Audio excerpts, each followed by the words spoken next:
Maar die boek Job is daardie besondere boek, dat wanneer die onweerswolke oor jou lewe saampak, en dit donker word in jou lewe, dat jy die boek Job uithaal.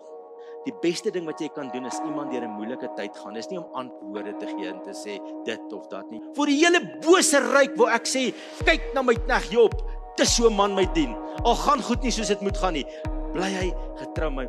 Want dis wat die boek Job uiteindelik wil by uitkom is, God is goed. Welkom by Simfonie se podcast. Simfonie is 'n Suid-Afrikaanse kerk aan die Wesrand van Gauteng, waar ons groot liefde vir mekaar, vir God en vir ons gemeenskap het. In ooreenstemming met 2 Timoteus 3 vers 16, glo ons die Bybel is geïnspireer deur God en is bruikbaar vir lering en regstelling, sodat die kinders van God voorbereid sal wees om in die waarheid elke goeie werk uit te kan voer. Ons is opgewonde om hierdie kosbare, Heilige Gees geïnspireerde boodskap te deel en mag hierdie saad vrugbare grond vind. Nou, ek het vanaand 'n boek waaroor ek met julle praat wat 'n pastoor nogal nie baie oor praat nie, omdat dit nogal 'n swaar boek is. Maar ek gaan dit vir julle so probeer aanbied dat as jy vanaand huis toe gaan jy lus wees om hierdie boek in die volgende week of 2 deur te lees of die volgende maand 'n bietjie by hierdie boek stil te staan en dat die Heilige Gees met jou uit die woord van die Here uitpraat. Ek gaan met jou praat vanaand oor hierdie Bybelse karakter Job. En hierdie man wat ons geleer het om te volhard as ding in ons lewe moeilik is, as ding in ons lewe onverstaanbaar is, as ons lyding beleef, terugslag beleef en stryd beleef. So die boek Job het jy nie heeltyd, dis soos 'n ou wat 'n klomp pile in sy koker het, klomp wapens in sy kluis het. Dis die wapen wat jy nie elke dag gebruik nie. Party van ons wapens in die Bybel gebruik ons elke dag. Maar die boek Job is daardie besondere boek, dat wanneer die onweerswolke oor jou lewe saampak, en dit donker word in jou lewe, dat jy die boek Job uithaal. Want dis die boek wat vir jou anker. Dis die boek wat jou help om iets te verstaan oor hoe om in 'n moeilike tyd op te tree. En mag hierdie spesiale wapen vanaand wat jy in jou arsenaal het, hierdie spesiale pyl, mag jy vanaand net weer so 'n bietjie afstof en bære, want ons almal kom op 'n tyd in ons lewe dat ons ergens die boek Job uithaal en by hom stil staan. Dis nogal 'n boek, ek moet vir julle sê wat ek nie elke dag lees nie, hoor. Dis 'n swaar boek, maar dis 'n boek wat ongelooflike waarhede het vir ons geestelike wandel met die Here. Nou Job was 'n werklike man gewees. Hy het regtig bestaan. Die mense reken hy het in die tyd van Abraham, Isak en Jakob daai tyd bestaan, geleef, en dis so 2000 jaar voor Christus. Die boek Esegiel 14 tot 13 en 14, sê vir ons dat hy 'n historiese figuur was. Want daar sê die Here dat wanneer 'n volk teen die Here sondig en hy straf hulle, dan sou selfs daardie manne, Noag, Daniël en Job, wat volgens my wil geleef het, sê vers 14, net hulle self in die lewe kon hou. Hulle invloed sou by hulle gestop het, so boos sou daardie stad of daardie omgewing geword het. Noag, Daniël en Job word as historiese figure aangeteken in Esegiel 14 vers 14. Snaaks dat Job was nie 'n Israeliet gewees nie, maar die Bybel sê hy is uit die land Is gewees. Dit beteken hy het daar uit Noord-Arabië gekom. Ek weet julle weet nou presies waar dit is. Maar dit is dis daar na Iran se kant toe, Sirië se kant toe. Dit was nie deel van Israel gewees nie. Wanneer ons die boek Job lees, dan leer ons as kind van God hoe om soms onverstaanbare tye in ons lewe te hanteer en ons pad met die Here te loop. Nou, dis interessant, die boek Job is nie 'n storie, dit is 'n gedig wat 'n storie vertel. Nou, omdat dit 'n gedig is, as jy nou byvoorbeeld Hebreëus kan lees, dan is daar nou byvoorbeeld rymelary en alliterasie en al hierdie goeters wat plaasvind. Tipiese gedig. Dis eintlik 'n baie mooi gedig. Maak dit 'n bietjie moeilik lees, want dis nie 'n storie nie. Soms dink jy, wow, bietjie 'n moeilike sinnetjie hierdie, omdat dit 'n gedig is. Dan moet jy 'n kommentaar nodig, daar moet jy so 'n bietjie iets bytrek om die boek te verstaan. Maar dis 'n ongelooflike boek. In Jakobus 5 vers 10 tot 11 leer ons ook van Job. Daar staan: broers, neem die profete wat in die naam van die Here gepraat het as voorbeelde van lyding en geduld. Ons noem hulle geseënd omdat hulle volhard het. Julle het gehoor van die volharding van Job En julle het gesien waarop die Here dit laat uitloop het. Hoe die Here dit alles geëindig. Die Here is immers ryk aan barmhartigheid en ontferming. En kom ons lees vanaand so 'n paar stukke uit die boek Job uit, en ek gaan net die horlosie dophou. Ons gaan regtig net by 'n paar kerngedeeltes stil staan, en 'n paar, as ons 'n Engelse woord kan gebruik, pointers kry. Hoe om wanneer die donker wolk op die horison is, wat ons almal al beleef het, en wat ons dalk gaan beleef, dat ons net weet hoe om in daardie situasies op te tree. Nou Job, die Bybel leer vir ons, was 'n ongelooflike geseënde man. Hy was ryk in sy verhouding met God, en hy was ryk, baie ryk gewees. Die rykste man in sy tyd gewees. En baie keer het ons hierdie idee van, as ek 'n geestelike mens is, mag ek nie ryk wees nie. Die Bybel leer net die teendeel. Abraham was ryk, Jakob was ryk. Die Bybel wil ook sy kinders seën. Kan ons amen sê? Geestelike groei en geestelike rykdom is nie teen aardse rykdom nie. Dit is nooit twee teenpole nie. God wil ons op al die gebiede seën. Op al ons gebiede seën. En ons harte moet oop daarvoor wees, en ons moet ons voorberei om ook die Here se seëning wat hy vir ons wil gee, sy groter seëninge, beter te hanteer in ons lewe. Maar Job het nie toegelaat dat sy aardse seëninge na sy kop toe gaan, en dat hy onafhanklik van die Here begin lewe het nie. Hy het diep afhanklik en nederig voor die Here bly leef. Ons lees in Job 1 vers 1, ek lees uit die Afrikaanse Bybel vir almal wat so in 2007 uitgekom het, 'n wonderlike vertaling. Daar's so baie vertalings. Ek is terug by die 1953 vertaling. Die rede daarvoor is dat ek het agtergekom, as ek te veel vertalings lees, dan kan ek nie skrif memoriseer nie.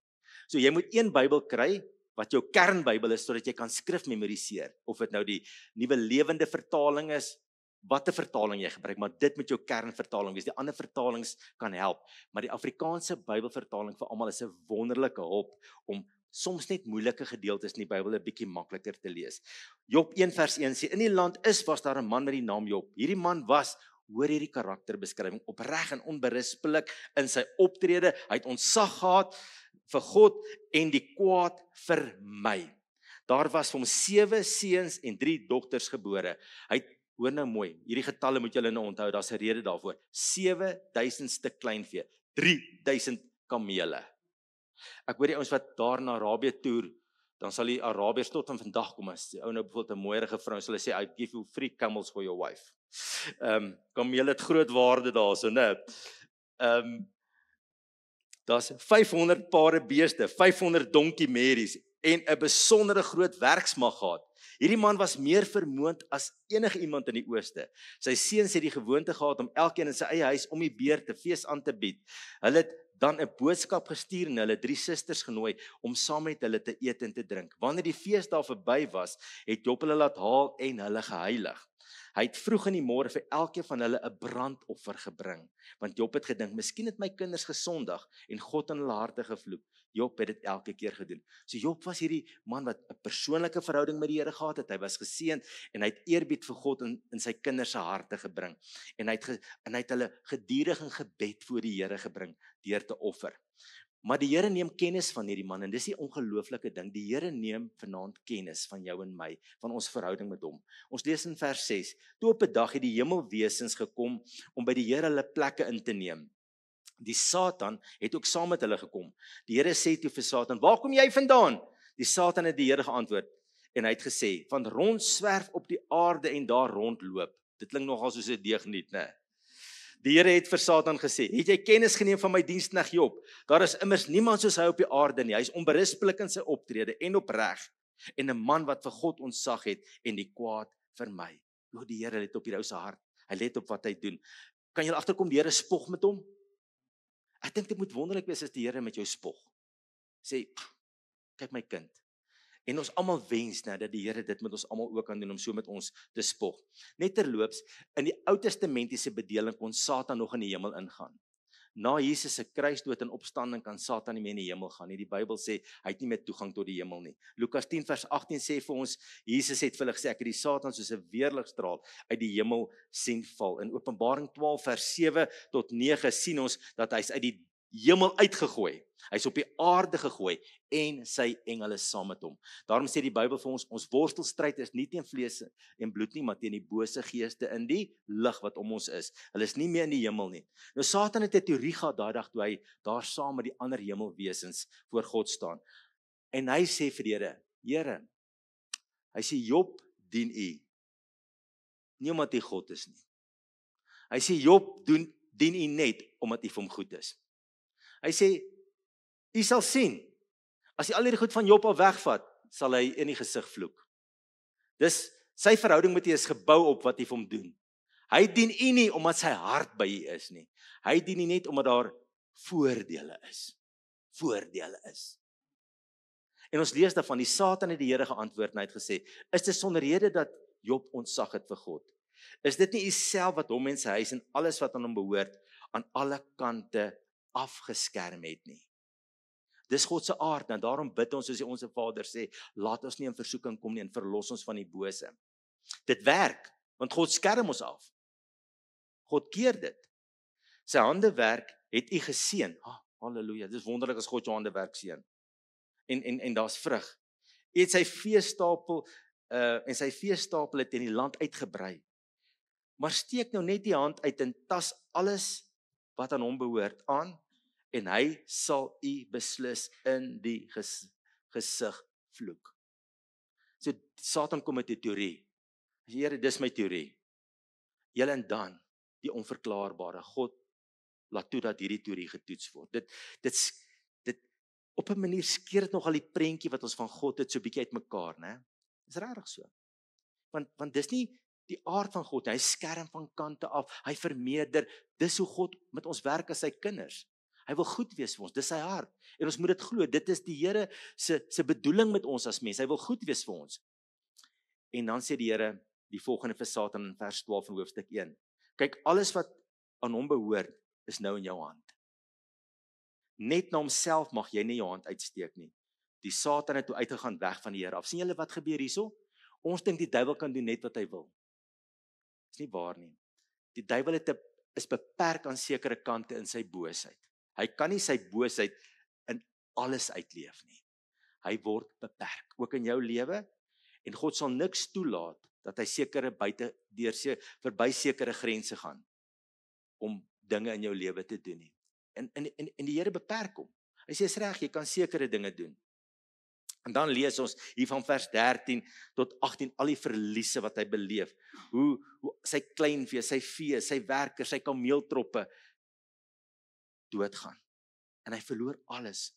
Maar die verskriklikste is in vers 18. As jy dit lees, nou dit breek jou hart om dit te lees. Terwyl die een nog besig is om te praat, sê vers 18, kom 'n ander een daaraan en sê, die seuns en die dogters wat besig was om te eet en wyn te drink in hulle oudste broer se huis, daar het onverwags 'n sterk wind van die woestynse kant af gekom en van 4 hoeke die huis getref. Dit het op die jong mense ineengestort en hulle het gesterf. Net ek alleen het vrygekom om dit te vertel. Julle dis soos kan dit wees. En eintlik in hierdie verhaal, as ons by hierdie punt kom, moet ons steier. Moet dink, hoe gebeur hierdie goed, né? Hoe kan Job tot op hierdie vlak getoets word? Maar Job, al is hy sy hart so geskeur, hy stikkend, hy het alles verloor, lees ons sy reaksie. En dis wat ons moet leer uit die boek Job uit. Wanneer onverklaarbare dinge met ons gebeur, ons dien die Here, ons het gevra vir sy beskerming, ons het gevra vir sy seën, ons het 'n wonderwerk uit sy hand uit verwag, en dit het nie gebeur nie. Job reageer soos volg. Job het toe opgestaan, sy mantel geskeur. Hy stikkend hierdie ou, né? Hy het sy kop kaal geskeur, op die grond neergeval en aanbidding gebuig, en hy het gesê, naak het ek uit my moeder se skoot gekom, en naak sal ek na die skoot van die aarde terugkeer. Die Here het gegee en die Here het geneem, mag die naam van die Here geprys word.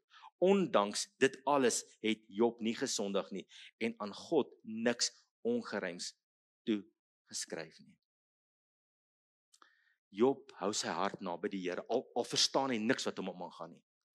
En daar was al oomblikke in jou lewe en in my lewe, dat jy dalk by 'n ding gestaan het, dalk by 'n graf, waar ook al, dat ek Here, ek verstaan niks wat hier aangaan nie. Maar ek kies steeds om U te dien, want ek weet U is goed. En ek weet U hart is goed, en ek het nie antwoorde vir wat hier gebeur nie, maar ek bly naby U. Maar wat gebeur toe? Toe sê die duiwel later vir die Here oor Job, in Job 2 vers 1, toe hulle weer by mekaar kom, hy sê, dis nou alles goed en wel, dat hy sy goed gevat het, en sy kinders, maar hy is nog gesond, raak hom net aan, maak hom siek, en hy gaan nie in die gesig vloek, en die Here het toegelaat, dat dit gebeur, lees ons in Job 2 vers 1 tot 3, en vra, Here, ek wil hierdie ou nog meer skade aan doen, ek wil hom toets, ek wil kyk, of my teorie gaan werk, of nie, en dan gaan ons verder, na vers 9 toe, ten spyte dat Job nou daar sit, hy is vol swere, hy is siek, hy sit op 'n ashoop, bly hy steeds die Here dien, hy bly getrou. En dan sê sy vrou vir hom in vers 9, volhard jy steeds in jou onberispelike optrede. En sy sê, man, jy moet God vloek, en dan sterf jy. Maar dan staan ondanks alles, het Job nie met 'n enkele woord gesondig nie. Julle, hierdie man is 'n voorbeeld. Dit raak my hart diep. Ek was by verskillende omstandighede in my lewe as 'n pastoor betrokke, dan het ek baie keer hierdie gesindheid by mense gekry. Party mense was so kwaad vir die Here, hulle het hierdie vrou van Job se gesindheid gehad. En nou verstaan dit, kan nooit iemand oordeel om so gesindheid te hê nie. Maar dan was ek baie keer by mense wat die grootste verlies beleef het, dat hulle net gesê, ons berus in wat God gedoen het. Ons weet God is goed. Ons weet, ons verstaan nie alles nie, maar ons weet God is goed en ons hou vas in ons verhouding aan hom. En die boek Job leer vir ons, die kosbaarste besitting wat jy in die lewe het, is nie die mense in jou lewe nie, is nie die goed wat jy het nie, maar is jou verhouding met die Here. Amen. Die kosbaarste wat ons het. Nou kom maar 3 vriende om Job te troos. Hierdie ouens, ons lees daarvan in vers 11 in hoofstuk 2, Elifas en Bildad en Sofar kom, en aanvanklik doen hulle sulke goeie goed. Die Bybel sê vir die eerste 7 dae het hulle net daar by Job gesit en stil gebly. Die beste ding wat jy kan doen is iemand deur 'n moeilike tyd gaan. Dis nie om antwoorde te gee en te sê dit of dat nie. Julle regtig, hoor mooi vandag, dit werk nie. Altyd 'n uitdrukking wat sy sê, show up and shut up. Show up and shut up. Ons het altyd hierdie groot verduidelikings. Ek dink dit en ek dink dit, hoekom dit gebeur het en jy moet nou sterk staan. Julle, jou woorde val kort in tye soos hierdie, hoor. En wees nie dan hulle sit, want toe begin hierdie ouens buite die lyn hardop. Aanvanklik hardop hulle so mooi en dan begin hulle met hulle teologie. Dan sê hulle, Job, ons dink dis omdat jy iets verkeerd gedoen het, dat die Here hierdie goed in jou lewe laat gebeur. Hulle kom met hierdie siening van God en sê, Job, jy weet, as jy goed doen, sal die Here goed doen aan jou. Slegte goed gebeur met slegte mense en goeie goed gebeur met goeie mense. Nou ons weet, daar's iets waar daarin. Maar daar's oomblikke, daar's net oomblikke, dat die lewe net nie so werk nie. Oor die algemeen werk die lewe so. Oor die algemeen werk die lewe so. Maar daar's oomblikke, wat jy nie verstaan, hoekom slegte goed met my as 'n goeie mens gebeur het nie. En as jy te diep redeneer en te diep dink, dan val jy in hierdie bos van dorings vas, en jy verloor amper jou geloof.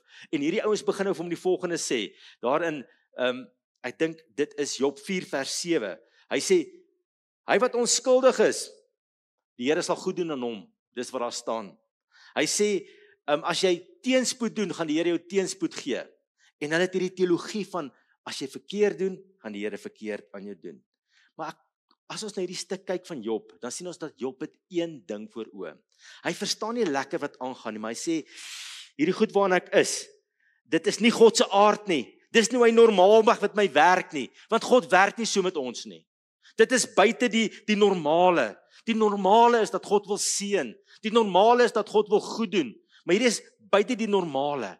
En hy kan nie buite die normale verstaan nie, maar hy sê een ding in Job 6 vers 10, hy sê, ek gaan hierdie toets slaag. En hy sê daar, ja, hy ken die pad waarop ek gaan. As hy my toets, soos goud sal ek daaruit kom. In sy spoor het my voete gebly, by sy pad het ek gehou en nie afgedraai nie. En hy sê, ek verstaan nie hierdie buitengewone nie. Ek weet die Here se hart is om goed aan my te doen. En ek verstaan nie hierdie slegte nie, maar een ding is seker, in hierdie omstandighede, ander kant, al huil ek, al mis ek my kinders, al het ek alles verloor, al sit ek siek op hierdie ashoop, ek gaan my oë op die Here hou. Nou baie mense vra, hoe lank was hierdie toets gewees wat Job deurgegaan het? Nou baie mense reken dit was 'n week, 2 weke, ander reken was 'n paar maande. Daar's party mense wat selfs reken dis 'n paar jare. Maar die oorwegende gevoel is, dit was 'n paar weke na 'n paar maande toe gewees. Maar Job plaas sy hoop op God. Luister wat sê hy in Job 19 vers 25. Hy sê, maar ek weet, my losser lewe, uiteindelik sal hy op die aarde opstaan, en hy profeteer eintlik oor Jesus. Hy sê, nadat hulle my vel afgeskeer het, sal ek, 'n mens van vlees en bloed, God sien. Hy sê, wat net ek sal sien, my eie oë en niemand anders nie, sal ek hom sien, my hele wese smag daarna. En Job sê in hierdie omstandighede, ek wil die toets slaag, my oë is op die Here, en as daar nie uitkoms is nie, gaan ek eendag my God sien, ek gaan hom sien en ek gaan by hom wees. En interessant, in die hele boek Job verduidelik God nie een keer vir Job hoekom dit gebeur nie. Ons wil baie keer redes sê hoekom goed gebeur. Julle weet in ons kerk sit mense wat die afgelope jaar iemand baie naby aan hulle begrawe het, 'n kind begrawe het, wat sy harte vanaand nog stikkend is. En in 'n tyd soos hierdie, wanneer iemand by so 'n oomblik in hulle lewe kom, dan soek hy nogal antwoorde. Hy soek antwoorde. Hoekom en waarom? Want dit gee 'n bietjie troos. Maar die Here antwoord Job nie een keer en sê hoekom dit gebeur het nie. Nie een keer sê hy vir hom hoekom dit gebeur het nie. In Job 38 verskyn hy aan Job en hy praat met hom uit 'n storm uit. En hy sê vir hom hierdie groot dinge. Hy sê, Job, waar was jy toe ek die aarde se fondamente gelê het? Hy sê, wie die afmetings daarvan bepaal? En hy praat oor hierdie grootheid van sy skepping, en hoe groot en almagtig hy is. So al wat hy vir Job sê, hy sê nie vir Job, Job, dis hoekom dit gebeur. Jy verstaan nie eintlik nie, Job, die duiwel wil jou toets en ek wil vir die duiwel gewys het, ek kan met jou spog en jy's getrou. Job, eintlik wat ek wou doen is ek wou met jou spog. Ek wil vir mense wys, jy dien nie my omdat ek net goed is vir jou nie. Jy dien my omdat jy my dien. Omdat jy respek in jou hart vir my het, omdat jy lief is vir my. Dit gaan nie oor die byvoordele nie, dit gaan oor my, dit gaan oor my, en ek wil met jou spog, vir die hele bose ryk, waar ek sê, kyk na my knegt Job, dis so 'n man my dien, al gaan goed nie soos dit moet gaan nie, bly hy getrou my. Die Here verduidelik nie aan Job nie, hy openbaar net sy teenwoordigheid en sy grootheid, en dan sê Job in Job 39 vers 36, hy sê, Here, ek is te onbelangrik, ek is te gering. Wat sou ek die antwoord? My hand lê ek op my mond. Hy sê, ek het dalk te veel gepraat. Ek het te veel getwis en geredeneer met u in hierdie pad wat ek geloop het. Hy sê, ek berus, Here. Hy sê, ek verstaan nie, maar ek berus. Nou moet julle onthou, op hierdie stadium toe hy dit sê van, Here, ek berus, is hy nog steeds op die ashoop. Hy het nog steeds seer op sy liggaam. Hy het nog steeds alles verloor. Hy is nog steeds op 'n baie slegte plek in sy lewe. Maar hy sê, Here, ek lê my hand op my mond. Ek berus. U is God. Want hier is nie die normale nie, Here. Julle moet altyd onthou, Job praat nie van die normale nie. Job praat van buitengewone omstandighede in jou lewe. Wanneer dinge nie sin maak nie, wanneer die algemene werking van God in jou lewe nie is soos dit moet wees nie. En ons moet baie versigtig wees as ons by mense kom en probeer redes gee hoekom goed gebeur. Hoekom gaan jy deur 'n moeilike tyd? Julle onthou, Jona deur 'n moeilike tyd gaan. Hoekom? Want hy was God ongehoorsaam. Die Here het 'n storm gestuur. Paulus, hulle was een keer in Handelinge 27 in 'n storm omdat die kaptein nie geluister het. Dit was ander mense se slegte oordeele gewees hoekom hy in 'n storm gekom het. Die disippels was een keer in 'n storm gewees. Hulle het Jesus gehoorsaam en die storm het uitgebreek. Daar's verskillende redes hoekom goed in die lewe gebeur. Ons moet baie versigtig wees om redes te gee. En Job sê, Here, ek verstaan nie, maar ek sit my hand op my mond en al wat ek net weet is, ek wil hierdie toets slaag. Ek wil naby nie wees en ek weet my verlosser lewe. En eendag sal ek hom sien, Here, en ek wil nie met my mond sondig nie. Nou al Job se vriende, al hierdie vriende wat hom geblameer het, hom gesê, Job, dis jou skuld. Dis jou skuld dat dit so sleg met jou gaan. Jy moes iets verkeerd gedoen het. En hulle het hom eintlik nogal, as jy die boek Job lees, hulle kapitel hom nogal, hoor. Hulle gee hom nogal baie houe en hulle sê vir hom juist die een wat verkeerd is. Hy moet uiteindelik vir hulle bid en hy moet hulle vergewe. En die Here sê vir Job in Job 42 vers 7 dat hy vir sy vriende moet bid. Hy sê vir Elifas en sy vriende, vat diere dat Job vir julle kan offer en dat hy vir julle kan bid. En dan sê daar in Job 42 vers 10, die Here het Job se lot verander toe hy vir sy vriende gebid het. Julle ons sien hierso iets begin draai. Daar's iets om te bid vir mense wat jou seer gemaak het om te vergewe. En hierso leer ons ietsie van die Here kan nie vir jou weer uitkoms gee en deurbrake gee as jy met wrokke in jou hart leef nie. Die Here het Job se lot verander toe hy vir sy vriende gebid het. Die Here kan groot dinge vir ons doen as ons met 'n hart van vergifnis lewe. Maar dan sien ons weer die Here se karakter en sy manier van werk met ons deurbreek in die boek Job. Sy normale manier, hoe hy werk. Hy's 'n Vader. Ons se Vader is ons Vader wat in die hemel is. Ons is soos kinders voor hom. En hy wil goed wees vir ons. Hy wil. Die realiteit is dat daar gebeur soms iets wat hier van 'n systroom afkom in ons lewe wat ons nie verstaan nie. Dan moet ons die boek Job ons eie maak. En hier sien ons weer hoe God weer Job begin herstel in sy eer, die Here begin hom gesond maak. Dan sê vers 10 in Job 42, die Here het alles wat Job besit het vermeerder, dubbel soveel.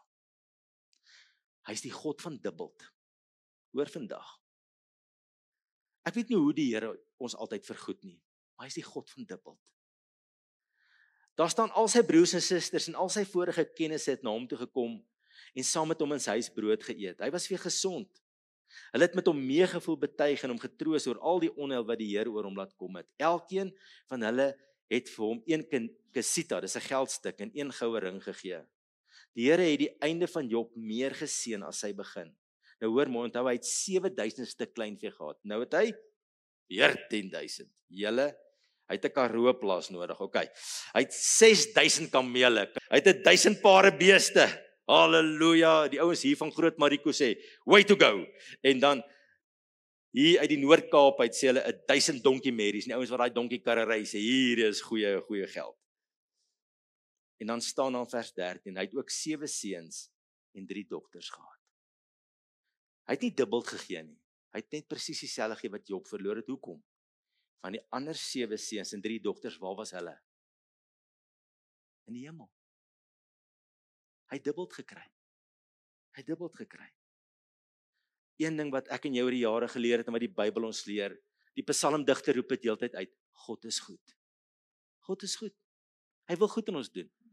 Die boek Job sê net vir ons, luister, hou hierdie pyl in jou koker. Hou hierdie wapen in jou kluis.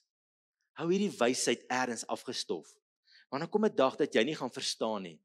Dan moet jy ook soos Job kan sê, as hy my toets, sal ek soos goud na vore kom. My oë gaan op die Here wees. My uitkoms gaan van hom afkom. Hy gaan my help. Ek gaan nie in hierdie tyd rebels en opstandig raak nie. Ek gaan nie my oë van die Here afhou nie. Ek gaan my verhouding met die Here oppas. En dan gaan dit ook hoe met my? Moet my hemelse Vader in die hemel kan sê, kyk my kind, al gaan hy deur so swaar tyd, al gaan sy deur so swaar tyd, kyk hoe getrou bly hy en sy aan my. Want ek dink, daar gaan tog tye in ons lewe kom, dat die diepte van ons verhouding met God getoets gaan word. En dat die Here gaan kyk, gaan dit regtig oor my of oor die voordele? En daai tyd moet ons nie bakkel nie. En daai tyd moet ons weet, God is goed. Job het heeltyd vasgehou. Hy het nooit ophou praat met God nie. Hy het heeltyd gesê, God is my verlosser. Ek hou vas aan die Here. En hy kry dubbel terug. O, halleluja, God is die God van dubbel. Hier's van julle wat soveel hartseer beleef, die Here gaan jou dubbel troos. Hier's van julle wat goed verloor het in die lewe, die Here gaan vir jou dubbel teruggee. Want dit is sy aard. Hy is die God van dubbel. Hoe hy dit doen is sy saak. Maar hy is die God wat vergoed. Kan ons dit glo? Want dis wat die boek Job uiteindelik wil by uitkom is, God is goed. Maar moenie dat die buitengewone, die algemene karakter van God definieer nie. Die algemene karakter van God is goed, en dat hy jou oorvloedig wil seën. Maar wanneer daar 'n koue systroom in jou lewe inspoel, wanneer daar 'n koue wind in jou lewe kom, wanneer 'n donker wolk vir 'n seisoen in jou lewe kom, hou net vas, want God is goed. Amen. Job is 'n wonderlike boek. Halleluja en amen. Mag hierdie kragtige woord van Pastor George jou inspireer om die evangelie van Jesus Christus te deel in woord en karakter. En mag die Heilige Gees jou herinner aan sy woord, sodat jy voorbereid sal wees vir elke goeie werk.